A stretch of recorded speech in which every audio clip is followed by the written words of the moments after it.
રાજકોટ મહાનગરપાલિકાના અધિકારી પર હુમલાના કેસમાં કાર્યવાહી હાથ ધરવામાં આવી। 48 કલાકમાં એજન્સીને બ્લેકલિસ્ટ કરવાની સ્ટેન્ડિંગ કમિટીના ચેરમેનની બાંહેધરી।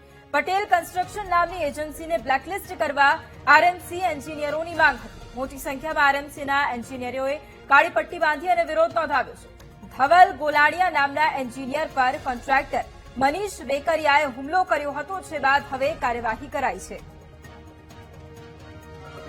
આજે કમિશનર સાહેબને સૌપ્રથમ રજૂઆત કરી કે એજન્સી સામે કાયદાકીય જે પગલાં હોય એમાં બ્લેકલિસ્ટ થઈ શકે એમ હોય તો બ્લેકલિસ્ટ કરવામાં આવે, તથા ત્યારબાદ સ્ટેન્ડિંગ કમિટી જે છે એના ચેરમેનને રજૂઆત કરી, જેને બંને રાજકોટ મહાનગરપાલિકાના મ્યુનિસિપલ કમિશનર તથા સ્ટેન્ડિંગ કમિટીના ચેરમેન બંને સાહેબે સારો સપોર્ટ આપ્યો અને ખાતરી આપી છે કે આવું તો તદ્દન થવું જ ન જોઈએ। કોઈ કર્મચારી જે છે, અધિકારીઓ છે, એને લાફા તો મારવા જ ન જોઈએ, એટલે કાયદાકીય પગલાં જે લેવાતા હશે એની ખાતરી આપી છે। મ્યુનિસિપલ કોર્પોરેશનના વોર્ડ નંબર 18માં ગઈકાલે જે ઘટના બની, રાજકોટ મહાનગરપાલિકાના બાંધકામ શાખાના અધિકારી અને એજન્સી દ્વારા જે હુમલો કરવામાં આવ્યો છે, આ હુમલાના વિરોધમાં આજે એસોસિએશન, અમારું મહાનગરપાલિકાના એસોસિએશનના મિત્રો આજે અમને રજૂઆત કરવા આવ્યા હતા।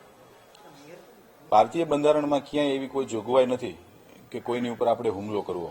હુમલો કર્યો એ ગેરબંધારણીય વાત છે। રાજકોટ મહાનગરપાલિકાના કર્મચારીઓ એ પોતાના સમયગાળાને બાદ કરતા પણ સાંજે 6 વાગ્યા પછી પણ હંમેશા કામ કરતા હોય છે। આ એવા કર્મચારી ઉપર હુમલો થયો છે કે જે વોર્ડનો બેઝનું કામ કરે છે, એની ઉપર એજન્સીએ જ્યારે હુમલો કર્યો છે, જે સંપૂર્ણપણે ગેરબંધારણીય છે। આજરોજ યુનિયન દ્વારા મને રજૂઆત કરવામાં આવી હતી અને મારા દ્વારા ખાતરી આપવામાં આવી છે કે 48 કલાકથી વધુ સમયમાં, 48 કલાકમાં જ આ એજન્સીની ઉપર શિક્ષાત્મક પગલાં કેવી રીતે લઈ શકાય એનું કાયદાકીય વિષયને ધ્યાનમાં લઈ અને અમે બ્લેકલિસ્ટ કરવા જઈ રહ્યા છીએ।